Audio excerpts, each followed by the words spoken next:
Hello, നമ്മൾ കുട്ടികൾക്ക് frock തയ്ക്കുന്ന സമയത്ത് ബാക്കിൽ സിബ് വെക്കാറുണ്ടല്ലേ. അപ്പോൾ ഇനി അതിന് പകരം നമുക്ക് ഇനി ബട്ടൺസ് വെക്കാം. അപ്പോൾ അതിനായിട്ടുള്ള വളരെ സിമ്പിളായിട്ടുള്ള രീതിയാണ് ഇന്നത്തെ വീഡിയോ.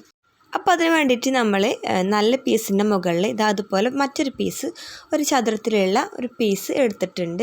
കുറച്ച് അത്യാവശ്യം വലുപ്പമാണ് കേട്ടോ ഈ ഒരു പീസിന്.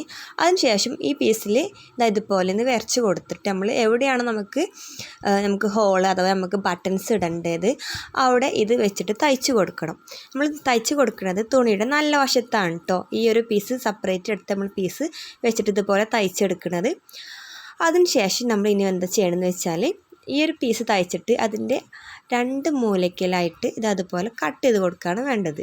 ഒരിക്കലും നമ്മൾ സ്റ്റിച്ചിങ് കട്ട് ചെയ്ത് പോകരുത്. സ്റ്റിച്ചിങ് കട്ട് ചെയ്യാതെ വേണം ഇതുപോലെ രണ്ട് വെട്ടിട്ട് കൊടുക്കാനായിട്ട്. സ്റ്റിച്ച് കട്ട് ചെയ്യാതെ വേണം കേട്ടോ നമ്മൾ ഈ തുണി കട്ട് ചെയ്യാൻ വേണ്ടിയിട്ട്.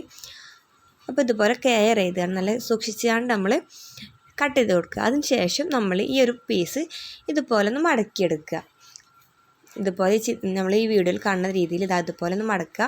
അതിനുശേഷം ഈ സൈഡത്തതും അതുപോലെ മടക്കുക. അപ്പോൾ ഈ മടക്കാൻ കണ്ടിട്ട് ഇതേ അളവിൽ വേണ്ട നമ്മൾ പീസ് ഫസ്റ്റ് തന്നെ കട്ട് ചെയ്യുമ്പോൾ എടുക്കാൻ വേണ്ടിയിട്ട്. അതിനുശേഷം അത് ഉള്ളിലേക്ക് മടക്കി കൊടുക്കുക.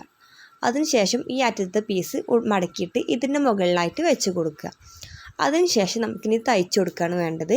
തയ്ക്കുന്ന സമയത്ത് ഒരിക്കലും ഈ റെഡ് പീസിലൂടെ തയ്ക്കരുത്, പിങ്ക് പീസിലൂടെ അറ്റത്തു കൂടെ വേണം തയ്ക്കാനായിട്ട്. എന്നിട്ട് ഇതുപോലെ തയ്ച്ചെടുക്കുകയാണ് വേണ്ടത്.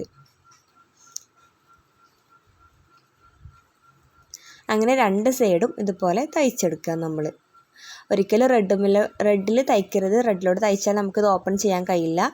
അപ്പോൾ അതുകൊണ്ട് തന്നെ നമ്മൾ ഈ പിങ്ക് കാണുന്ന ഷെയ്ഡ് കൂടെ അഥവാ അതിൻ്റെ അറ്റത്ത് കൂടെ വേണം തയ്ച്ചെടുക്കാൻ വേണ്ടിയിട്ട്. അപ്പോൾ നമ്മൾ കുട്ടികൾക്ക് ഫ്രോക്ക് തയ്ക്കുന്ന സമയത്ത് നമ്മൾ ബാക്കിൽ സിബ് വെക്കാറുണ്ടല്ലോ. അപ്പോൾ അതിന് പകരമായിട്ട് ഇതുപോലെ ചെയ്യാട്ടോ. എന്നിട്ട് ബട്ടൺസ് ഇട്ട് കൊടുത്താൽ മതി, അതിന് ഹോളും വെച്ച് കൊടുത്താൽ മതി. ഇതുപോലെ ചെയ്തതിന് ശേഷം അപ്പോൾ നമ്മളിത് സംഭവം ഇവിടെ റെഡി ആയിട്ടുണ്ട്. ഇനി നമുക്കിത് അതൊന്ന് ഓപ്പൺ ചെയ്ത് നോക്കാം. ഓപ്പൺ ചെയ്യുമ്പോൾ ഇതുപോലെ കാണും. നമ്മളിത് സെപ്പറേറ്റായി ഇങ്ങനെ നിൽക്കും.